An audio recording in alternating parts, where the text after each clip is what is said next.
ఈ 5 సంవత్సరాల పరిపాలన ఎలా ఉంది? పరిపాలన అంటే అండి కొంతమందికి మేలు జరిగింది, కొంతమందికి మీ జిల్లాలో ఏమో అలా మాట్లాడేవారు.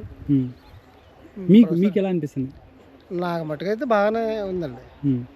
మీకు వ్యవసాయం చేస్తుంటారా? వ్యవసాయం సార్. మీకు రైతులకి ఎలా ఉందండి ఇక్కడ? రైతులకి రైతు భరోసాలు గట్రా వేసేవారు, పిల్లలకి అమ్మఒడని. ప్రభుత్వ పథకాలు అందుతున్నాయా? అందుకేండి. సచివాలయ వ్యవస్థ ఎలా ఉంది? వాలంటీర్లు సచివాలయ వ్యవస్థ ఇంటికి వచ్చి పనిచేస్తున్నారా? చేస్తున్నారండి. పెన్షన్లు గట్రా వచ్చి ఇంటికి వచ్చేస్తున్నారు. రైసు ఇది కూడా ఇంటికి సప్లై చేస్తున్నారండి. అంతా బాగుంది. ఇప్పుడు ఇక్కడ పత్తిపాడు నియోజకవర్గంలో ఈసారి ఎలక్షన్లో ఎవరు గెలుస్తారు అనుకుంటున్నారు మీరు? టీడీపీ నుంచి సత్యప్రభ గారు పోటీ చేస్తున్నారు, వైసీపీ నుంచి సుబ్బారావు గారు పోటీ చేస్తున్నారు. అవునండి. వీళ్ళిద్దరు ఎవరు గెలిస్తే బాగుంటుంది అనుకుంటున్నారు? ఏంటంటే జనాల పరిస్థితి అంటే టీడీపీ ముగ్గే కనపడుతుందండి. టీడీపీ వస్తే బాగుంటుంది అనిపిస్తుంది.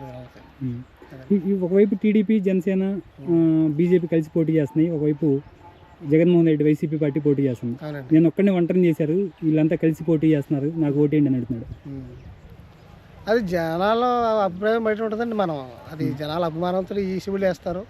ఇక్కడ మీ గోదావరి జిల్లాలోకి వచ్చే పవన్ కళ్యాణ్ అభిమానులు ఎక్కువ మంది కనిపిస్తూ ఉంటారు. అవునండి. ఇక్కడ ఎట్లా ఉండబోతుంది? పవన్ కళ్యాణ్ అభిమానులు అంతా టీడీపీకి సపోర్ట్ చేస్తున్నారు కదా? అవునండి. ఎలా ఉండబోతుంది ఇక్కడ? బాగానే ఉందండి ప్రస్తుతానికి. మరి మీ పక్కనే పిఠాపురం నియోజకవర్గంలో పవన్ కళ్యాణ్ పోటీ చేస్తున్నాడు, చూసారా? మీరు ఈ మధ్య నామినేషన్లు ఇవన్నీ జరిగినాయి కదా? అవునండి. వింటున్నారా? ఇక్కడ మీ చుట్టూ ఎవరో మాట్లాడుకుంటారు.